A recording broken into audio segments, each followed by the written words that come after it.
At no level of basketball could this ever be a technical foul on Kelsey Mitchell. Oh, Asia Wilson's on the court. That changes everything.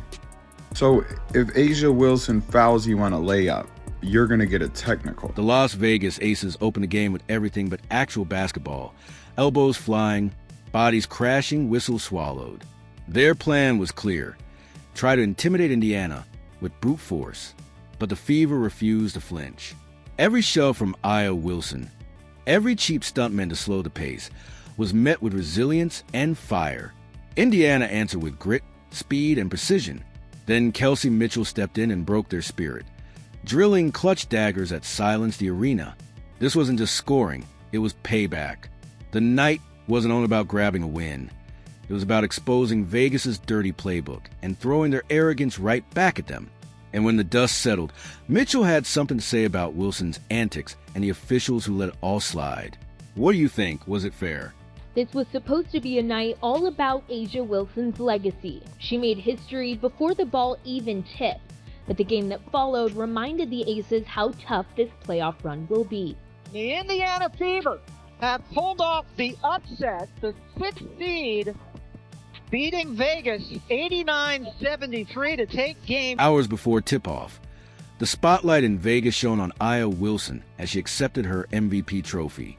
The night was supposed to celebrate dominance, a reminder of who runs the league. But by the final buzzer, that glittering award looked more like a distraction than a crown. What was meant to cement the Aces' aura instead highlighted their unraveling. From the opening quarter, every possession they thought would come easy turned into a grind, and nothing went according to their script. Wilson and the Las Vegas Aces lose Game 1 on their home court to the Indiana Fever, 89-73. The Indiana Fever were in control of this game from start to finish. There was a small little patch there in the third quarter. We started saying, are the Aces gonna come back?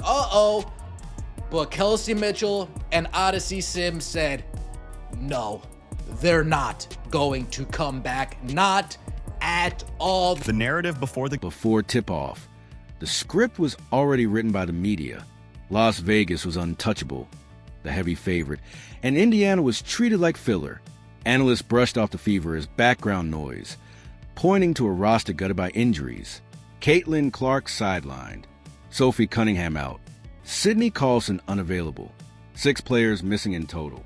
To most commentators, this matchup was nothing more than a formality. Vegas had the pedigree, the rings, the so-called swagger champions. Indiana, they claimed, didn't even belong on the same floor. Becky Hammond doubled down, reminding reporters the Fever hadn't yet seen the real. This game was supposed to be a beatdown. You actually just referenced it twice. It is Indiana.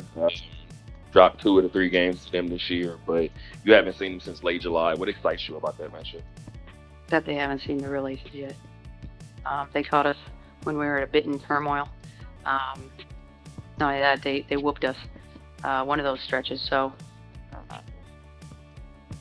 you know what? We'll buckle in, hone in where we can, and take care of business. But here's the thing. Here's the twist.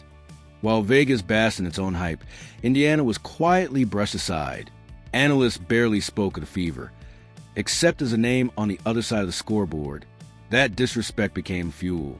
When no one expects you to matter, the weight is gone. You play loose, you play free.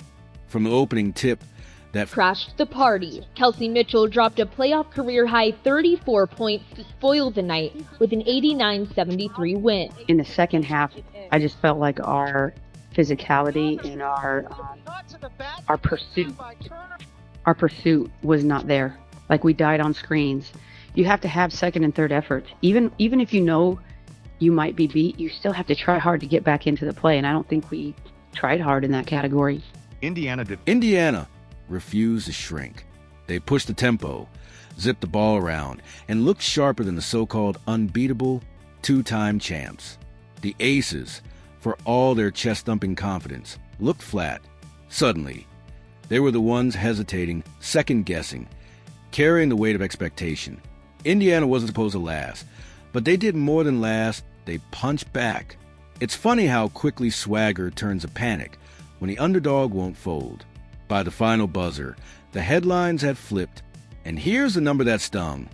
In a best of 5, 72% of teams that steal game 1 go on to win the series. This wasn't just an upset. It was a seismic shift, and it unfolded right in Vegas's own building, under the glow of their supposed... You better not blank on the mission, bitch. You might get ranked. Shot back. Let it go. Right. Go. What is fly for somebody. Die. Gang. You don't want to fight no hitter? No. Nigga, I'ma shoot you in the face. The turning point came when Indiana refused to cave. Once the Fever showed they weren't backing down, Vegas ditched clean basketball and leaned into something uglier. The shift was obvious. The Aces stopped trusting their sets, abandoned their rhythm, and resorted to shoves, trash talk, and shortcuts. What began as a coronation quickly unraveled.